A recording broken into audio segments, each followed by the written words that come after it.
പെണ്ണൊരുമ്പിട്ടാൽ ബ്രഹ്മനും തടുക്കില്ല. ഇത് നമ്മൾ സ്ഥിരം കേൾക്കുന്നതാണ്. വനിതകളുടെ ഇച്ഛാശക്തിയുടെയും ആത്മധൈര്യത്തിൻ്റെയും പ്രതീകമായി ഈ വാക്കുകൾ ഉപയോഗിക്കാം. ഒരു പരിധിവരെ ലോക നേതാക്കളായിട്ടുള്ള വനിതകളുടെ കാര്യത്തിൽ ഈ ശക്തി വളരെ പ്രചോദനം ഉളവാക്കുന്നതാണ്.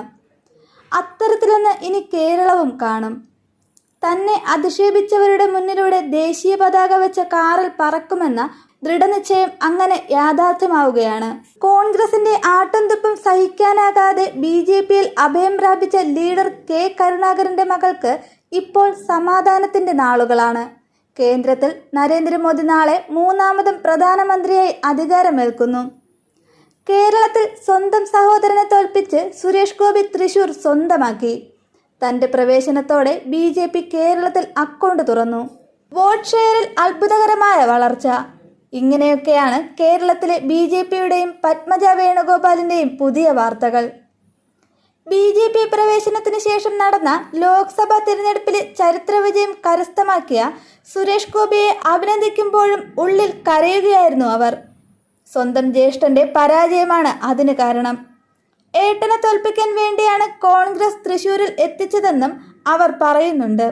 മാത്രമല്ല ഏട്ടനെ BJPയിലേക്ക് സ്വാഗതം ചെയ്യുകയും ചെയ്തിട്ടുണ്ട്. BJPക്കാർ തന്നെ തഴയില്ലെന്ന് ഉറപ്പുണ്ടെന്ന് വിശ്വസിക്കുകയാണ് പത്മജ ഇപ്പോൾ. കുറച്ചു ദിവസം മുമ്പ് BJP സംസ്ഥാന നേതാക്കളിൽ നിന്നും ലഭിച്ച സൂചന പത്മജയെ ഗവർണറാക്കാനുള്ള നീക്കം നടക്കുന്നുണ്ട് എന്നതാണ്. എന്നാൽ പാർട്ടിയിൽ നിന്നും ഒരു നിർദ്ദേശവും ഇതുവരെ ലഭിച്ചിട്ടില്ലെന്ന് പത്മജ അന്ന് തന്നെ പറയുകയും ചെയ്തിരുന്നു.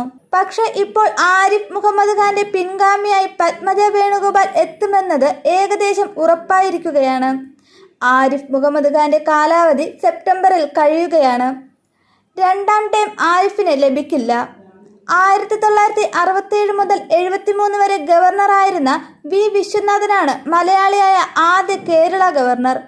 പത്മജയെ കേരള ഗവർണറാക്കാനുള്ള നീക്കത്തിന് ചുക്കാൻ പിടിക്കുന്നത് സുരേഷ് ഗോപിയാണ്. പത്മജയെ BJP ക്യാമ്പിലെത്തിച്ചതിന്റെ പിന്നിലും സുരേഷ് ഗോപിയായിരുന്നു. തൃശൂരിലെ വിജയത്തിൽ പത്മജയുടെ BJP പ്രവേശനം കാരണമായെന്നാണ് സുരേഷ് ഗോപിയുടെ വിലയിരുത്തൽ. സഹോദരൻ K മുരളീധരനെതിരെ ശക്തമായ നിലപാടെടുത്ത പത്മജ തൃശൂരിലെ മുരളി മന്ദിരത്തിൽ BJP പ്രവർത്തകർക്ക് വേദിയും നൽകി. തുടക്കം മുതലേ സുരേഷ് ഗോപി തൃശൂരിൽ ജയിക്കുമെന്ന് പത്മജ പറഞ്ഞിരുന്നു.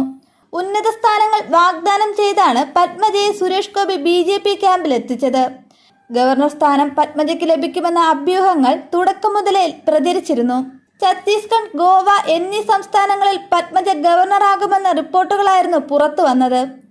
പത്മജയ്ക്ക് കേരള ഗവർണർ സ്ഥാനം നൽകുന്നത് BJPക്ക് ഗുണം ചെയ്യുമെന്നാണ് സുരേഷ് ഗോപി കരുതുന്നത്.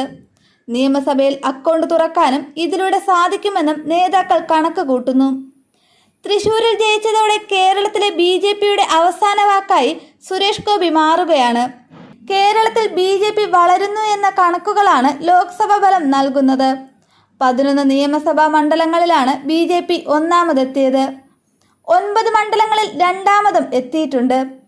തിരുവനന്തപുരത്തെ കഴക്കൂട്ടം, വട്ടിയൂർക്കാവ്, നേമം, ആറ്റിങ്ങലിലെ ആറ്റിങ്ങൽ, കാട്ടാക്കട, തൃശൂരിലെ പുതുക്കാട്, ഇരിങ്ങാലിക്കുട, നാട്ടിക, തൃശൂർ, ഒല്ലൂർ, മണലൂർ എന്നിവിടങ്ങളിലാണ് BJP ഒന്നാമതെത്തിയത്. തിരുവനന്തപുരം, നെയ്യാറ്റിൻകര, കോവളം, കായംകുളം, ഹരിപ്പാട്, പാലക്കാട്, കാസർഗോഡ്, മഞ്ചേശ്വരം, വർക്കല എന്നിവിടങ്ങളിൽ രണ്ടാം സ്ഥാനത്തുമെത്തി. ഈ സാഹചര്യത്തിൽ പത്മജയെ കേരള ഗവർണർ സ്ഥാനത്ത് എത്തിക്കുന്നത് BJPയുടെ സാധ്യതകൾ വർദ്ധിപ്പിക്കും. BJP ക്യാമ്പിലെത്തി മാസങ്ങൾക്കകം ഉന്നത പദവി എത്താൻ കഴിയുന്നത് പത്മജയുടെ വിജയം കൂടിയാണ്. അത് സ്വന്തം സംസ്ഥാനത്ത് കൂടിയാകുമ്പോൾ പത്മജയ്ക്ക് ഇരട്ടി മധുരവുമാകും.